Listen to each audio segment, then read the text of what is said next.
오늘 함께 나눌 말씀의 제목은 하나님의 뜻을 묻는 기도입니다. 하나님의 뜻을 묻는 기도. 함께 읽은 본문 말씀의 내용이 뚝 잘라서 뒤쪽 부분이긴 합니다만 사무엘상 27장부터 30장까지 통틀어서 쭉 이어지는 본문의 내용 중에서 한 부분을 우리가 읽은 것입니다.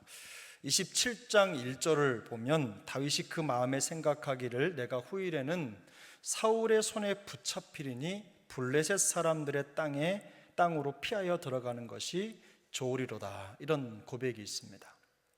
그 속마음의 생각을 그대로 얘기한 건데요, 무슨 말입니까?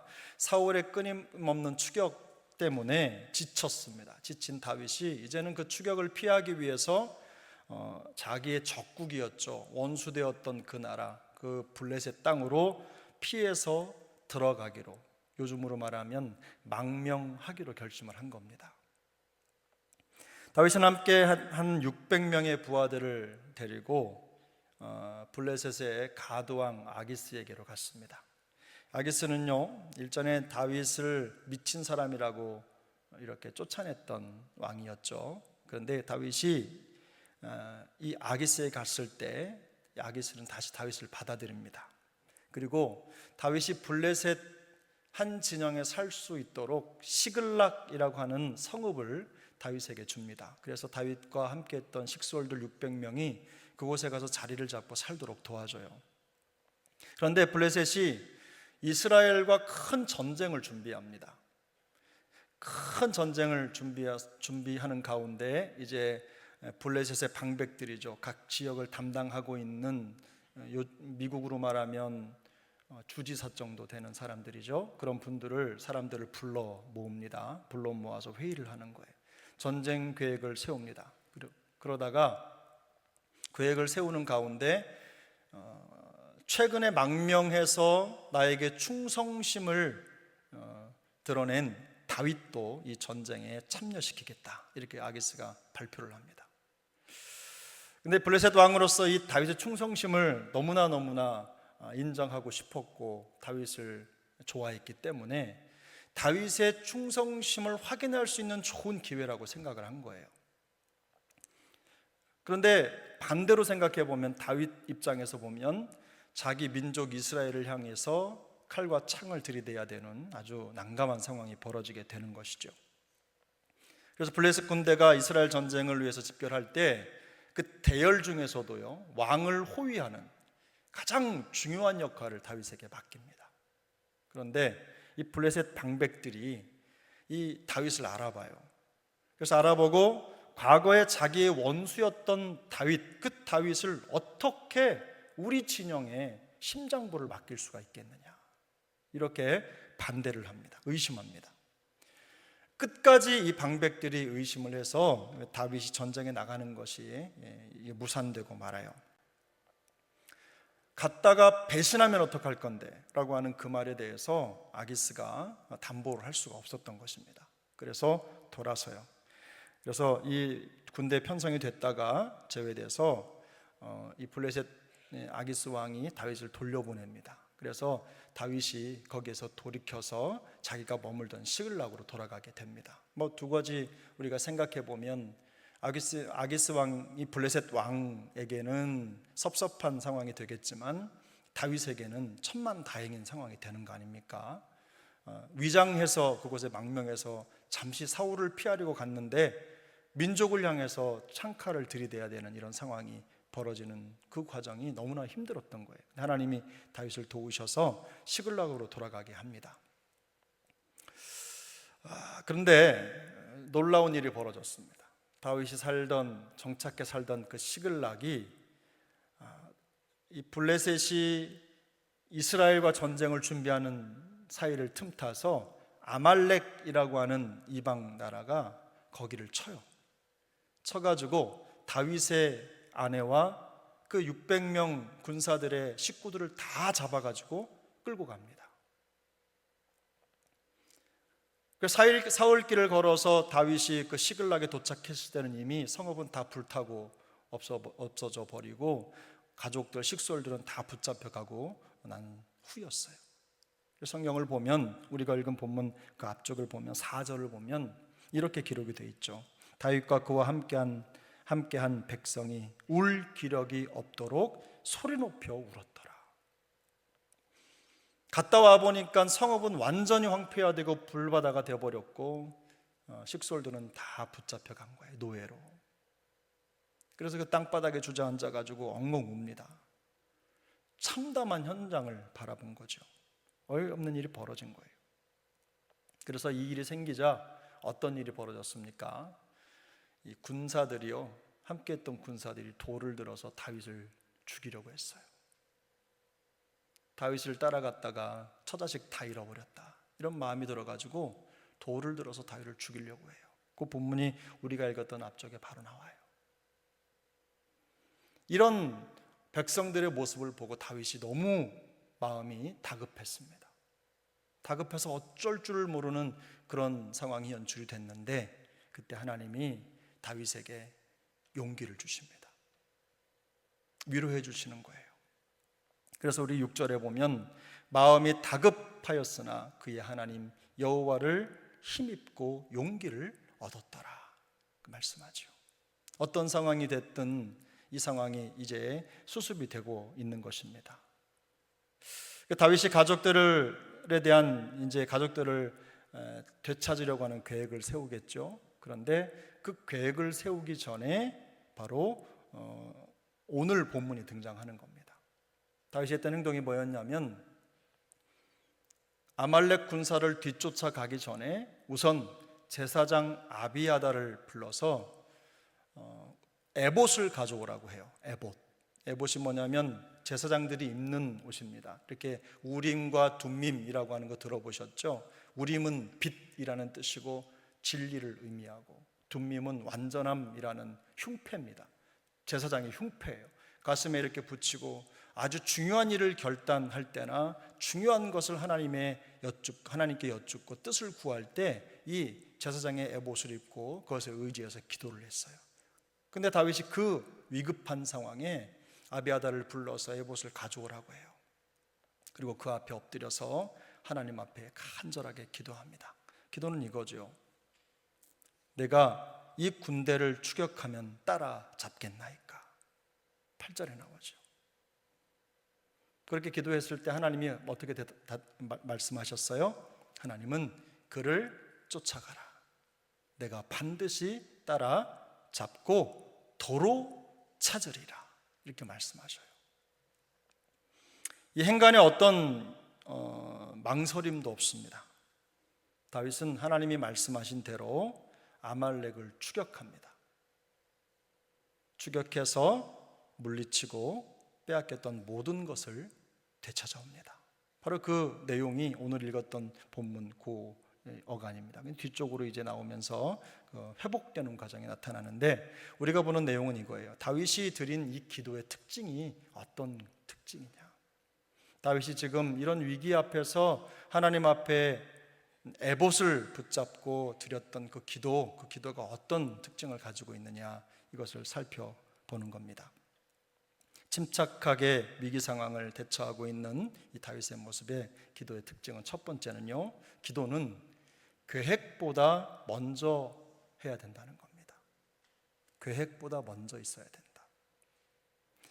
다윗은 아말렉을 추격할 계획을 세우기 전에 먼저 하나님을 찾습니다. 제사장 아비아달 불러서 에봇을 가져오라고 요청하지요. 이것은 뭐냐면 그가 지금 하나님의 인도가 간절하게 필요하다는 자기 고백과도 같은 거예요. 하나님을 찾는 겁니다. 하나님은 영이시니까 눈으로 보이질 않잖아요. 하나님이 지금 이곳에 나와 함께 계시다는 걸 제사장의 에봇을 통해 확인하고 간절하게 기도하는 거예요. 근데 우리가 이렇게 이 다윗의 이런 기도의 모습을 가만히 보면서 우리를 돌아보면 우리는 종종 그렇게 기도하죠. 이미 우리가 계획을 다 세워놓고 그 다음에 그 계획에 대한 인증을 하나님께 받기 위해서 기도를 해요. 그런 경우가 대다수입니다. 하나님, 이번 계획 꼭 성공하게 해주세요. 하나님, 이거 좋은 결과 만들어주세요. 잘 되게 해주세요. 이런 기도하죠. 그게 틀렸다 이런 기도라기보다도 이런 기도에 우리가 익숙한데 사실은 이것 이전에 다윗의 기도를 통해 보십시오. 하나님, 갈까요 말까요? 계획 세우는 거는 그 다음 문제라는 겁니다. 하나님께 뜻을 여쭙고 하나님의 뜻을 마음속에 갖는 게 더 중요한 거예요. 계획에 앞서 하나님의 뜻을 구하는 기도가 먼저 있어야 된다는 것입니다. 내 뜻을 내려놓고 하나님의 뜻을 구하는 겸손한 질문에서 우리의 기도가, 우리의 계획이 시작돼야 된다는 것입니다. 인간적으로, 감정적으로 생각해 보면요, 다윗은 이런 기도를 드릴 경황이 없습니다. 이미 백성들에게 돌에 맞아 죽을 뻔하지 않았습니까? 그 의미가 뭐예요? 무조건 찾으러 가야 되는 거예요. 찾든 찾지 못하든 가야 되는 거예요. 우리가 예를 들어서 사고를 당하면 그분이 어떻게 됐든 상관없이 구급대가 와서 그분을 거의 운명하셨는데도 불구하고 가망이 없는데도 불구하고 우리가 그분을 어쨌든 태워서 병원까지 가야 된다잖아요. 119나 이런 경우도. 그런 것처럼 다윗의 입장에서는 이미 모든 게 끝났다 할지라도 이 백성들이 원하는 게 있기 때문에 반드시 무조건 가야 되는 거예요. 그런데요, 여기에서 다윗이 기도하는 겁니다. 하나님, 제가 쫓아가면 잡을 수 있겠습니까? 이 엄청난 결단인 거예요. 간단한 게 아니라. 그래서 여러분, 우리가 이런 마음을 가지고 하나님 앞에 서서 기도할 때 우리 하나님께서 우리의 길을 인도해 가실 겁니다. 기도의 가장 중요한 이유가 뭐죠? 기도의 가장 중요한 이유는 성령께 지혜를 구하는 거예요. 지혜의 영이신 하나님께 우리의 생각보다는 하나님의 뜻을 묻는 거죠. 야고보서 1장 5절은 이렇게 말씀합니다. 너희 중에 누구든지 지혜가 부족하거든 모든 사람에게 후히 주시고 꾸짖지 아니하시는 하나님께 구하라. 그리하면 주시리라. 기도하라는 겁니다. 지혜를 주시되 후히 주시고 꾸짖지 않으시는 하나님께 우리의 생각을 먼저 올려드리는 게 중요하다는 것입니다. 두 번째 기도의 특징은요, 기도는 구체적이어야 한다는 거예요. 구체적이어야. 다윗은 막연하게 도와달라고 기도하지 않습니다. 도와달라고. 예전에 제가 단기 선교를 기획해서 제가 섬기던 교회에 처음으로 이제 그런 단기 선교를 나가는데 제가 기획팀장이 돼 준비를 하는데 전세대 선교였습니다. 전세대 선교. 무슨 청년부만 가는 게 아니라 고등부만 가는 게 아니라 장년부만 가는 게 아니라 유치부에서부터 작년에 이르기까지 전 세대가 참여하는 거예요. 그래서 한 80명, 60명 막 이렇게 한 지역으로 갔는데요. 엄청납니다. 예산도 1억 넘게 들어가고 그때 당시만 하더라도 큰 사역이었어요. 그래서 우리 이제 대부분 참여는 하고 싶은데 준비도 4, 5개월 정말 거의 매일 저녁 만나가지고 정말 피가 나도록 연습하고 훈련하고. 근데 그런 과정에 그렇잖아요. 가고 싶은데 물질이 없어서 못 가는 분들 있잖아요. 시간은 되는데 물질이 없는 청년들이 참 많이 있었어요. 근데 단순히 하나님 도와주세요 이렇게 기도하지 마라. 너에게 필요한 액수를 정확하게 적어라. 저는 어떻게까지 얘기했냐면, 예를 들어 항공권이 69만 원이다. 지금도 기억이 나네요. 69만 4천 원. 69만 4천 원만 적으면 너는 밥도 못 먹는다. 69만 4천 원 플러스 밥값, 간식값 해가지고 얼마 필요한지를 정확하게 적어라. 그리고 그것 달라고 기도해라. 매일 밤 목이 쉬도록 기도하고 하나님 앞에 매달렸습니다. 그런데요, 그 액수가 모자란 사람이 단 한 명도 없었어요. 하나님이 성도님들의 마음을 움직이시고 모든 상황을 통해서 역사하시더라고요. 후히 주시고 꾸짖지 아니하시는 하나님께 구하되 단순히 생각만 갖는 게 아니라 우리의 마음의 소원도 구체적으로 하나님 앞에 올려드리는 거예요. 여러분 여기 보세요. 하나님, 제가 따라잡겠습니까? 근데 하나님이 뭐라고 말씀하시냐면요, 거기에 하나를 더하세요. 반드시 따라잡으리라. 그리고 도로 찾으리라. 얹어주시는 거예요. 우리가 용서와 관련된 말씀이긴 합니다만 주님은 이런 말씀을 하셨어요. 후히 되어 누르고 흔들어 넘치도록 너희에게 주겠다. 너희가 헤아리는 그 헤아림으로 너희도 헤아림을 도로 받을 것이다. 그뿐만이 아니에요. 사도 바울은 에베소서 3장에서 이런 말씀을 합니다. 우리 가운데에서 역사하시는 능력대로 우리가 구하거나 생각하는 모든 것에 더 넘치도록 능히 하실 이에게. 이 믿음의 고백이었어요. 구체적으로 하나님 앞에 기도하고 간구하면, 믿음으로 구하면 하나님이 그보다 더 주신다. 우리의 생각과 기도 제목이 구체적이면요, 사실은 행동도 구체적이고 마음에 더 열정도 생깁니다. 근데 두루뭉실하면요, 열정이 안 생겨요. 이것도 네 것도 아니고 내 것도 아닌 기도가 되거든요. 여러분, 우리가 기도할 때 더 구체적으로 하나님께 그렇게 간구하는 습관을 들이시길 바랍니다. 꼭 그게 맞는 건 아니지만 저도 제 기도대로 이런 말씀 드리면 제 아내가 섭섭할지 모르겠지만, 제가 기도한 대로 제 아내가 저에게 온 건 아닙니다. 예를 들면 하나님 키 167은 돼야 됩니다. 뭐 이런 기도 제목 있잖아요. 구체적으로 그때 당시에 저 그렇게 기도하라고 들어가지고, 근데 제 아내는 그렇게 기도했대요. 아이들을 위해서 하나님 눈은 누구 닮고 코는 누구 닮고 이렇게 그렇게 기도했는데 제 아내의 간증이 그렇게 됐다는 거예요. 그러면서 제가 그랬거든요. 당신하고 내 생긴 게 있는데 누굴 닮아? 둘 중에 하나 닮지. 그랬더니요, 한대는 말이 뭐라고 그러냐면 혈통이 이기는지 기도가 이기는지 보자는 거예요. 여러분, 어떤 게 이길 것 같습니까? 여러분은 믿거나 말거나. 사랑하는 여러분, 우리가 구체적으로 하나님이 어떻게 주실 줄 우리는 모르지만 하나님은 우리에게 항상 더 좋은 것을 주시는 분이시잖아요. 우리의 생각과 기도가 구체적으로 하나님 앞에 드려질 때 하나님은 거기에 더해서 더 구체적으로 응답하시는 하나님이신 줄 믿습니다. 또 한 가지, 세 번째, 기도 응답은요, 하나님의 인도하심에 대한 확신과 순종으로 완성되는 것입니다. 우리가 기도하면 하나님이 그냥 우리가 기도한 대로 다 만들어가지고 탁 입에 넣어주시는 게 아니에요. 사실은 그 기도의 완성은 우리의 확신과 순종으로 완성이 되는 겁니다. 여러분, 본문을 보겠습니다. 본문 9절 10절 9절 10절 함께 읽습니다. 이에 다윗과 또 그와 함께한 600명이 가서 부솔 시내에 이르러 뒤떨어진 자를 거기 머물게 했으되 곧 피곤하여 부솔 시내를 건너지 못하는 200명을 머물게 했고 다윗은 400명을 거느리고 쫓아가니라. 다윗의 입장에서 보면 굉장히 긴박한 상황이고 한 사람이라도 더 군사가 필요했습니다.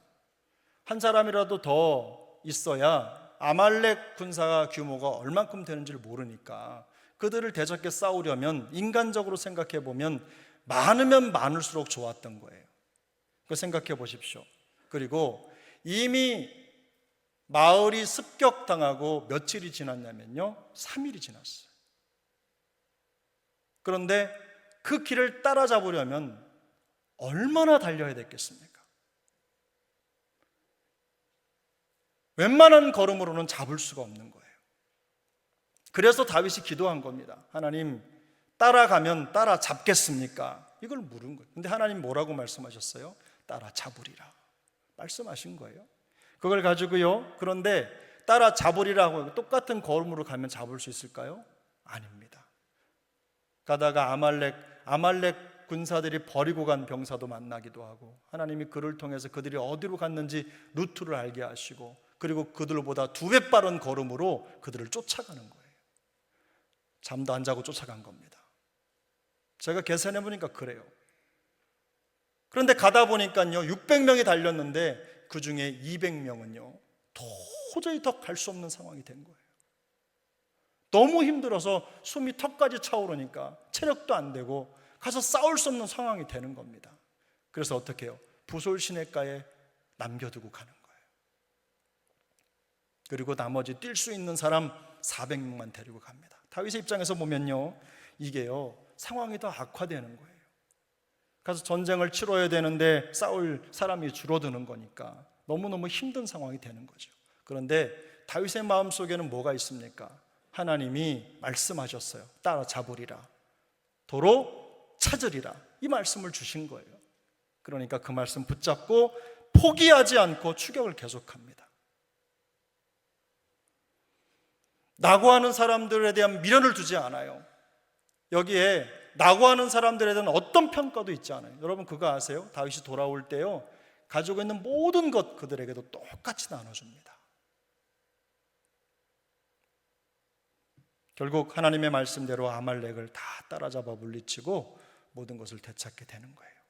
하나님의 뜻이 분명하다면 우리의 환경이나 능력이 완벽하지 않더라도 믿음으로 순종하며 나가야 되는 것입니다. 그것이 성도의 마땅한 도리입니다. 사실 다윗과 같은 상황은요, 우리의 상황이기도 합니다. 우리와 우리 교회를 향한 하나님의 뜻을 구하면서 오랫동안 기도하고 구상하는 사역들이 있어요. 그것이 우리 교회를 향한 하나님의 뜻이라는 데는 모두 다 이견이 없습니다. 다 동의합니다.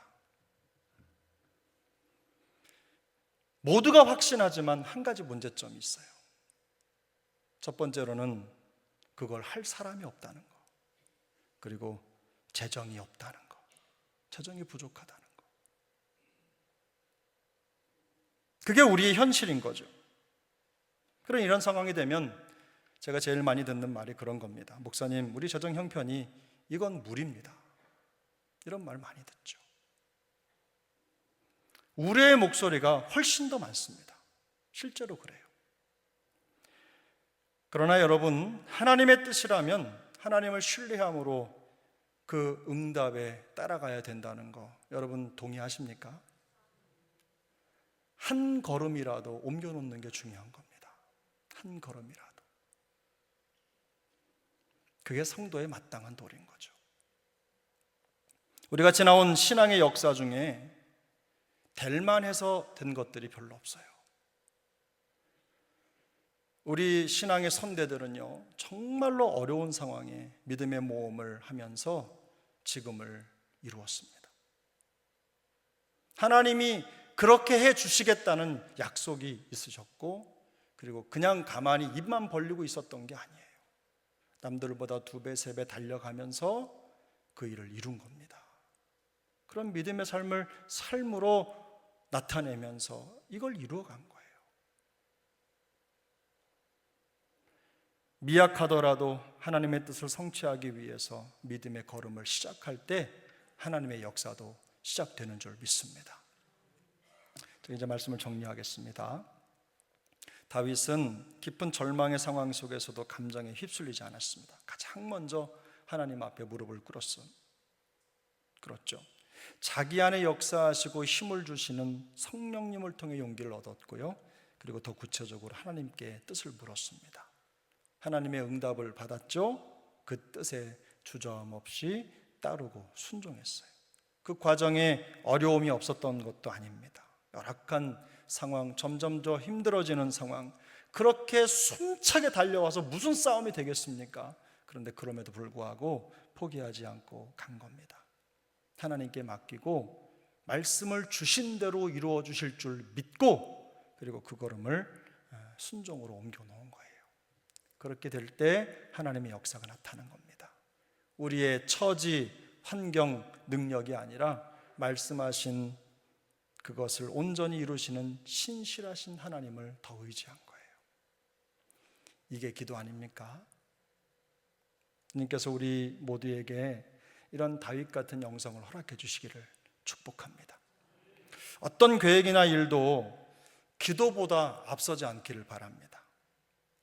요즘에는 제가 과거에 익숙했던 우리 청년들이나 우리 저랑 비슷한 세대에게는 죄송합니다. 혹시 라떼가 될 수도 있어서. 근데 어릴 때 학창 시절이죠. 중고등학교, 대학교 이럴 때 신앙생활하면서 항상 했던 게 뭐였냐면, 어떤 걸 계획하면 그게 선교든 수련회든 여름 성경학교든 이런 걸 계획하면 그것보다 몇 달 전부터 모여서 기도하는 문화가 있었어요. 기도하는 문화, 기도회. 아주 멀리 떨어져 있는 여러 개월 앞에서는 일주일에 한 번씩 기도회, 평일 저녁에 모여가지고 기도회하는 거. 그 다음에 임박하면 한 달 전부터는 정말 매일 저녁 모여서 기도하고, 한 2주 전부터는 금식하며 기도하고, 그렇게 하면서 여름 성경학교 수련회 선교 이런 거 준비했어요. 제가 성대 결절이 생겼는데요, 아까 말씀드린 그 선교를 준비하는데요, 참 하나 되기가 어렵더라고요. 뭐 100여 명 가까운 사람들이 연습을 하고 같은 마음으로 달려가려고 하니까 너무 힘든 거예요. 뭐 여러 가지로 채워져야 될 재정들도 많이 있었고, 그런데 기도 열심히 하자고 하니까, 우리 금식하며 기도하자고 하니까요, 우리 저기 청년 중에 한 명이 저한테 그래요. 목사님이, 그때 전도사였죠. 시작할 땐 전도사였으니까, 전도사님이 금식하면, 우리가 한 끼씩 금식하면 전도사님은 사흘 하시나요? 이렇게 얘기를 하는 거예요. 당돌하기도 하죠. 그래서 제가 오기로요, 그때요 열흘 넘게 기도했습니다. 밥 안 먹고 죽자 사자 기도했어요. 그러다 보니까 그렇게 하고 찬양인도 하고 기도인도 하니까 이 목이 가더라고요. 그때 간 목이 지금도 회복이 잘 안 됐어요. 근데 하나님이 주신 은혜는 너무 컸거든요. 너무 컸어요. 정말 몸에 이런 흔적이 남은 것 바꾸고 싶지 않을 정도로 놀랍게 하나님이 역사하셨어요. 그런 기도의 문화가 없어지고 있어요. 보기가 힘들어졌어요. 임원들이 먼저 앞장서서 하나님의 도움을 위해서 기도하고 마음을 쏟고 하나가 되면 그 다음에 함께하는 사람들 이끌어가고, 이런 게 당연했는데 그런 모습이 박물관에 마치 전시된 유물 같은 시대가 점점 더 우리에게 도래하고 있습니다. 그러나 여러분, 우리 안에 이런 기도의 영성이 회복될 수 있길 바랍니다. 어떤 일을 하든지 저는 그래요. 우리 제가 그 부서를 말한다고 해서 마음에 어려움 갖지 마시고, 제일 먼저 이제 당장 우리에게 닥친 사역이 여름 사역이잖아요. 우리 제자학교 선생님들, 우리 제자학교 친구들하고 여름에 캠프 하루 이틀 그저 만나서 뭐 게임도 하고 공부하고 그걸로 끝나는 게 아니라 단 하루 이틀이지만 그 아이들과 보내는 시간을 위해서 모여서 기도하고, 시간을 내서 기도하고 금식도 하고 마음을 쏟고 아이들에게 연락하고 마음이 준비가 되고, 그렇게 해서 수련을 하는 것과 그냥 물론 아무런 준비는 하지 않죠. 다 준비하시죠. 나름대로 바쁜 중에도 열심히 노력하시는 거 압니다만, 그런데 더 기도해야 됩니다. 모르겠어요. 제가 볼 땐 그래요. 더 기도해야 됩니다. 그런 수련회나 혹은 선교나 이런 게요, 우리가 남들에게 도움을 주러 간다, 아이들을 위해서 간다 생각하면 오산입니다. 그런 과정을 통해서 내가 바뀌고, 내가 그 기도의 과정을 통해서 새로워지는 거예요. 내가 만들어지는 거예요. 그게 같이 이루어지는 거예요. 내가 받은 은혜를 나누어주는 것이기 때문에 그렇습니다. 그래서 좀 더 구체적으로 기도의 제목을 짜고, 교육자들은 사명이에요. 뭐 하려고 하면 기도의 제목을 제가 이거 100대 기도 제목 괜히 하는 게 아니잖아요. 이거 하는데도 시간이 많이 들거든요. 부서에 사역할 때 일일이 다 필요한 것들 다 기도 제목으로 낱낱이 잘 정리해서, 시간 없는 분들은 틈틈이 읽을 수 있도록이라도 그렇게 준비해 놓고 함께 기도하면서 사역을 준비하면 하나님이 은혜 주실 겁니다. 우리 다른 걸로 하나 될 수가 없잖아요. 뭐 밥 먹고 으쌰으쌰해서 하나 되는 게 아닙니다. 기도하면 하나 되게 되는 거예요. 하나님이 그렇게 우리를 만들어 주시는 겁니다. 하나님이 우리에게 응답을 주셨다면, 그게 하나님이 우리에게 원하시는 거라면 그렇게 하면 됩니다. 하나님이 우리가 그렇게 하는 마음을 받으시고, 그리고 예비된 회복의 또 승리의 능력을 우리에게 더해 주실 줄 믿습니다. 저는 우리 세종한교회가 그런 마음으로 하나 된 공동체, 오늘 다윗처럼 어떤 상황을 앞에 놓고 하나님 앞에 먼저 기도하고 구체적으로 기도하고 응답을 말씀의 확신에 대한 또 순종으로 완성해가는 그런 아름다운 기도 공동체가 될 수 있기를 예수님의 이름으로 축복합니다.